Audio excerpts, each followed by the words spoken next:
La généalogie de Jésus. Ah oui. On va prendre le Romain, épître. On dit un épître ou une épître. Faux, une épître. D'accord? J'ai cherché et j'ai trouvé. Parce que toujours on dit l'épître. D'accord? Mais c'est une épître. D'accord? Alors, l'épître de Saint Paul aux Romains, chapitre 4, s'il vous plaît. Je vais te dire depuis le verset 13, je crois. On va voir. Alors, ta question.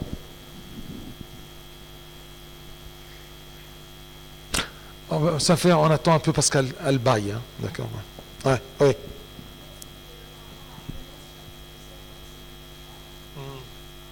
Une minute, s'il te plaît. Alors.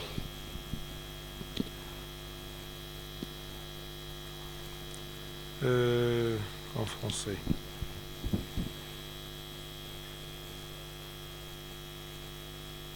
Genèse 7, 2.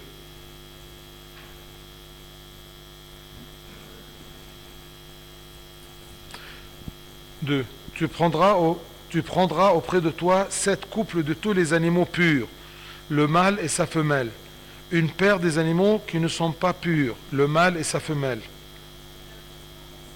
Ça, c'est dans l'arche de Noé. Oui.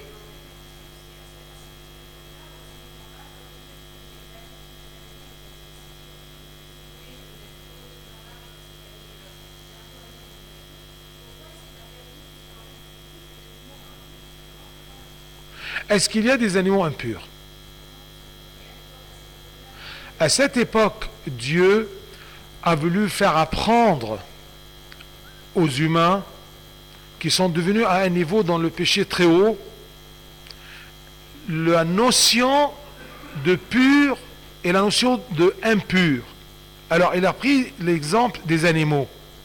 Quel est l'animal qui était impur? C'est l'animal qui avait le sabot, d'accord, qui était le sabot complet, pas divisé. D'accord? Pourquoi? Parce que tous les animaux qui ont un sabot complet glissent dans la boue. Ils ne peuvent pas se tenir, même s'ils sont très forts. Comme le cheval. Le cheval, s'il y a de la boue, malgré sa force, il glisse. Oui ou non? D'accord? La vache, vous voyez, elle est assez grosse. D'accord? Mais elle ne glisse jamais dans la boue. Imaginez-vous? Jamais. D'accord? Elle peut tomber, je ne sais pas comment, d'accord, quand on va l'immoler, mais elle ne glisse jamais. C'est clair? La boue, c'est le péché. Alors, un animal qui glisse dans la boue, c'est l'animal impur. L'homme qui glisse dans le péché, il ne se tient pas devant le péché, eh bien, il est un homme impur. C'est clair? Et il y avait une deuxième condition pour que l'animal soit pur. C'est qu'il rumine. Un animal qui rumine, c'est un animal qui mange toute la journée et à la fin, il commence à regurgiter, d'accord, de son estomac pour, d'accord, mâcher beaucoup plus. Vous voyez? Alors ça, c'est la façon de ruminer pour digérer. L'homme de Dieu rumine toute la journée dans la parole du Seigneur. Il répète la parole du Seigneur. Alors pour être pur, on doit être résistant vis-à-vis de tomber ou de glisser dans la boue, et on doit avoir le ruminement dans la parole du Seigneur. C'est clair? Donc, s'il voudrait éliminer le monde, mais il voudrait aussi, parce qu'il savait par sa préscience qu'il y aura aussi des péchés. Est-ce que quand il a renouvelé le monde par le baptême, d'accord, du déluge, est-ce que tu crois qu'il n'y avait pas quelqu'un qui va repécher? Mais il devrait garder, d'accord, cette différence entre ces animaux-là. Et ensuite, chaque animal n'est pas impur en réalité, mais tout simplement, il était un symbole. de la pureté ou de l'impureté. Et c'est pour cela que dans le Nouveau Testament, tout est permis. D'accord? Parce que ce qui rentre dans la bouche, ce n'est pas ça qui souille l'homme, mais ce qui sort de la bouche, c'est ce qui souille l'homme. C'est clair? D'accord? Bien. Autre question? Bien sûr, bonne fête de Nayrouz. Et la fête de Nayrouz, c'est la fête des martyrs. Et ça, c'est le calendrier copte. Je vous rappelle rapidement que le calendrier copte a 12 mois. Et ce calendrier copte, d'où on l'a cherché? C'est le calendrier agricole des pharaons. Mais on l'a christianisé. C'est clair? Tous les mois, ce sont des mois coptes, égyptiens, pharaons. Vous voyez? Et c'était un calendrier agricole, pas un calendrier lunaire. Il se compose de 12 mois, chaque mois est 30 jours. Et à la fin, il y a un petit mois, un 11e mois qu'on appelle le petit mois, que parfois il est 5 jours ou 6 jours. D'accord? Pourquoi les chrétiens égyptiens, les coptes, ils ont voulu faire leur calendrier? Parce que tout simplement pour avoir leur identification. Vous voyez?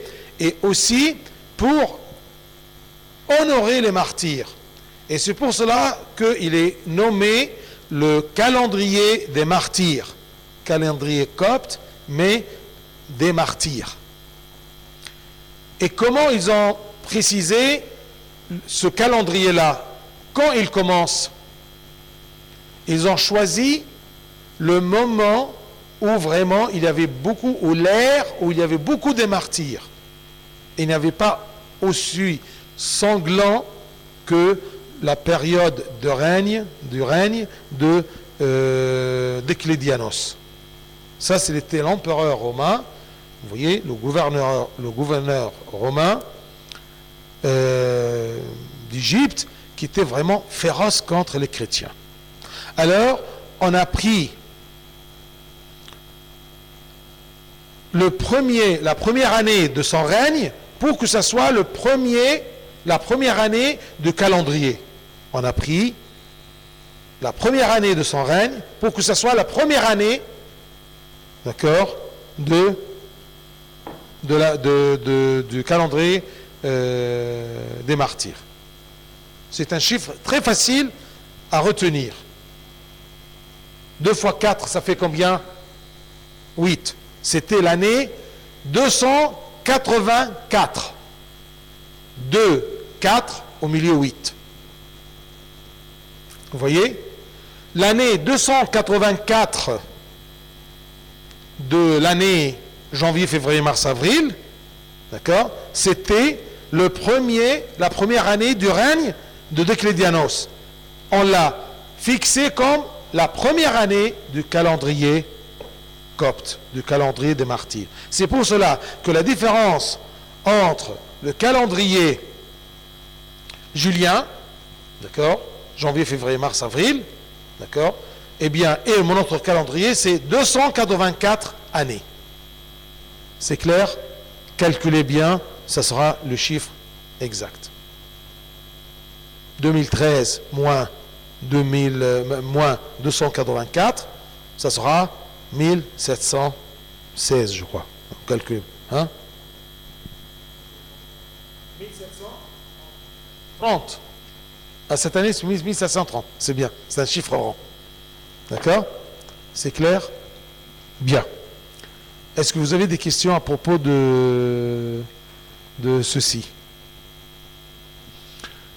J'ai su une petite vérité historique.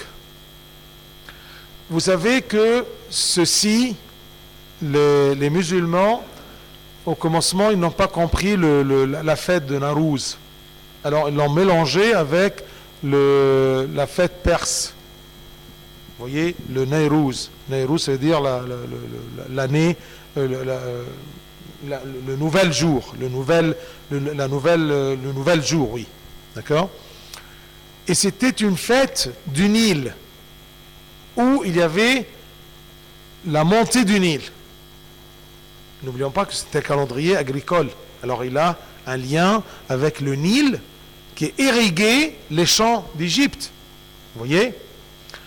Alors, cette fête-là, premier Tout c'est le premier mois copte. Eh bien, les Égyptiens, ils avaient toujours l'habitude, avant le christianisme, de manger tous les fruits et les biscuits et le kahk quand même. Imaginez-vous. Donc, l'origine de Bétefour ou biscuits et kahk, d'accord, c'était la fête de Narouz.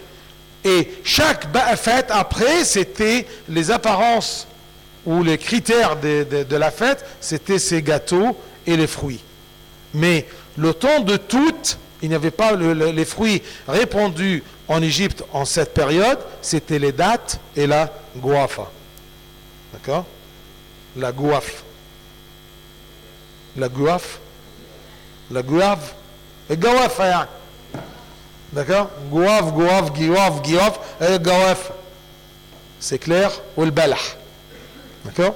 Et les chrétiens, ils ont commencé à christianiser, d'accord, et à méditer dans ces fruits-là, en disant que la date, d'accord, c'est le symbole du martyr.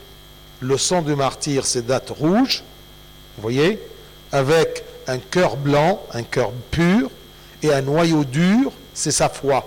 Et au-dessus, il y a un petit chapeau comme ça, la date, d'accord, c'est la couronne des martyrs. Vous voyez? Quand vous voyez des bonnes dates, d'accord, pour l'export et import, d'accord, vous trouvez la date complète, d'accord, avec ce petit chapeau, cette petite couronne là-dessus, d'accord. C'est comme les oranges.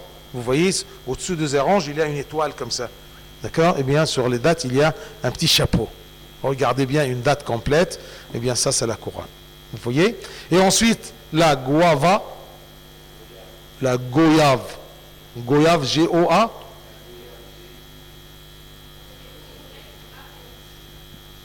Et gawaf, d'accord, elle est blanche de l'extérieur.